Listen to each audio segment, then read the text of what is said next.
Tales of Robin Hood, Chapter 4, Paying Back Debts. One day some of Robin's men came across a lone traveler riding through the forest. They could see from the sword that hung by his side that he was a knight.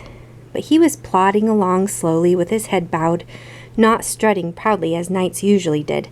In fact, he looked so wretched that the outlaws were tempted to let him go on his way without stopping him. But their curiosity got the better of them. So they hailed him and asked him what he was doing in Sherwood. Most people seeing Robin's men in their path were either scared or angry, but the knight seemed neither. He just gazed at them blankly as if he didn't care what they did with him. He raised no objection when they asked him to ride with them to meet Robin Hood. Robin greeted the knight hospitably as he did all travelers not in the service of the Sheriff of Nottingham. There was a wrestling match in progress with Little John comfortably beating all comers. Robin invited the stranger to watch the fun and made sure that he had plenty of ale to refresh him. Warmed by his welcome, the cloud that seemed to hang over the knight gradually lifted. By the time Little John had run out of challengers, he had relaxed enough to tell Robin the problem that was weighing on his mind. His name, he said, was Sir Richard of Lee, and he owned lands north of Sherwood. He had a son who, having gone off on crusade with King Richard, had been wounded in battle and taken prisoner. As was customary, his captor had demanded a ransom to release him. They wanted the huge sum of £1,000, almost as much as Sir Richard's entire estate was worth. Yet if he could not find the money, he knew his son would be killed. By selling off land and valuables, the knight had managed to raise £600. Despairing of finding the rest in time, he had turned to the church to borrow the missing £400. Okay, so wait a minute. It said £1,000. Did I say 100,000? I was thinking 100,000. It's only £1,000. By selling off land and valuables, the knight had managed to raise £600, and despairing of finding the rest in time, he had turned to the church to borrow the missing £400. The man he had gone to was the abbot of St. Mary's, the richest monastery in the district. The abbot, a grasping man who had long hankered after Sir Richard's estate, had agreed to lend the amount, but at a price. His terms were that the knight must pay every penny back within a year. If he failed to do so, he would have to hand everything he owned over to the monastery. Sir Richard had had little choice but to accept, and while the ransom was on its way to the Holy Land, a journey of many months, he set about raising funds as best he could to pay back the debt and save his castle and lands. It was a hard struggle, but in time he managed, with the help of friends, to gather almost the entire sum. With a few days to go, he was only £6 short, and was almost certain that he would be able to make up the rest. Then disaster struck. Just 48 hours before the year was up and the loan had to be repaid, a party of armed horsemen had ridden up to his castle. They were escorting tax collectors who proceeded to demand on the spot £300, which they claimed were owing to Prince John. Sir Richard did his best to explain the situation he was in, but the tax collectors would not listen. They insisted on taking the money away with them, and the armed men were there to see that they got it. So here's the knight who's talking to them and telling them his story. And here's where Robin Hood and his men first saw him riding through the forest. Sir Richard was devastated by the blow, which had fallen just a day before his meeting with Robin. He knew there was no hope of making up the sum, or even of repaying the friends who had come to his aid. The chief of the escort had told him the soldiers had been sent by Sheriff of Nottingham, and since he had nothing better to do, he had decided to ride to Nottingham and throw himself on the sheriff's mercy. He intended to appeal to him to return the money, in exchange for a promise to pay it back in stages over the months to come. Robin shook his head sadly when the knight had finished. "You'll get no help from the sheriff," he said. "Most likely he's in league with the abbot. The two are thick as thieves," he added bitterly. The knight put his head in his hands. "Then there is no hope," he said.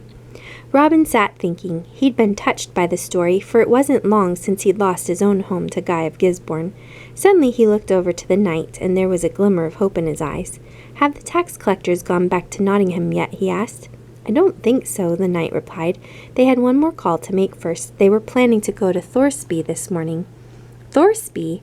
Robin slapped his knee, and a smile spread across his face. In that case, I think we might just be able to help you, he said. If I'm right, they should be heading back toward Nottingham this afternoon, through Sherwood Forest. Robin already had a plan in mind. He was on his feet now, muttering as he worked out the details, and shouted orders once he had them settled.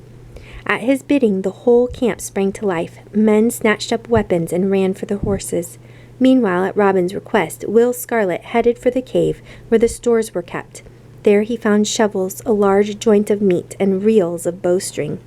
Within minutes, the whole band was on the move toward the road by which the sheriff's men would have to pass. It was a wide track lined by clumps of bushes. The thickets alternated with clearer stretches where there was little vegetation. Robin chose a spot where there was good cover on one side of the road. On the other, a clearing opened out behind a thin screen of trees. He smiled contentedly. It suited his purposes exactly. He reckoned he had a couple of hours to spare before the sheriff's men arrived, but to be safe he sent a couple of horsemen down the road to keep watch. Then he set some of the band to digging a trench across the road and gathering twigs and branches. When the trench was about waist deep, Robin had it loosely filled with branches. Most of the earth from the trench had been dumped out of sight, but Robin had kept just enough to cover the twigs and branches. By the time the surface had been leveled off, the hole was virtually impossible to spot. Meanwhile, other men had been busy in the trees that screened the clearing, running bowstrings strong as steel and almost invisible in the shade, from trunk to trunk, at a mounted man's height. Once they had finished, Robin himself carefully positioned the joint of meat within the clearing in clear sight of the road.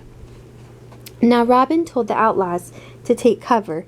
Some hid in the undergrowth around the clearing. Others took up position high in the trees, looking down on the road beneath them. The men waited. In the silence, birdsong filled the air. Then came the clatter of pounding hooves. It was Robin's guard, returning to say that the sheriff's men were on the way. All was quiet again as the soldiers approached. There were a dozen of them, clad in chain mail and with heavy swords brushing their mounts' flanks. They were escorting a farm cart drawn by a couple of draft horses. The tax collector sat on the wagon, guarding a heavy metal chest.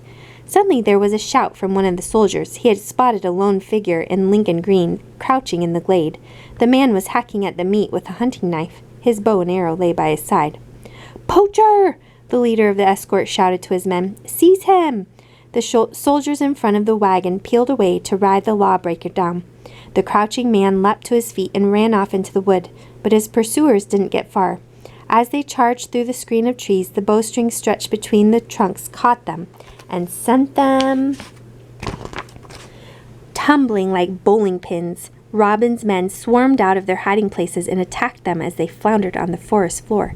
The rest of the escort turned to ride to their aid, but just at that moment, there were whinnies of alarm from the horses pulling the wagon. Reaching the trench, they felt the ground sagging under their hoofs. In fact, the branches were firm enough for them to scramble over, but they would not take the weight of the wagon.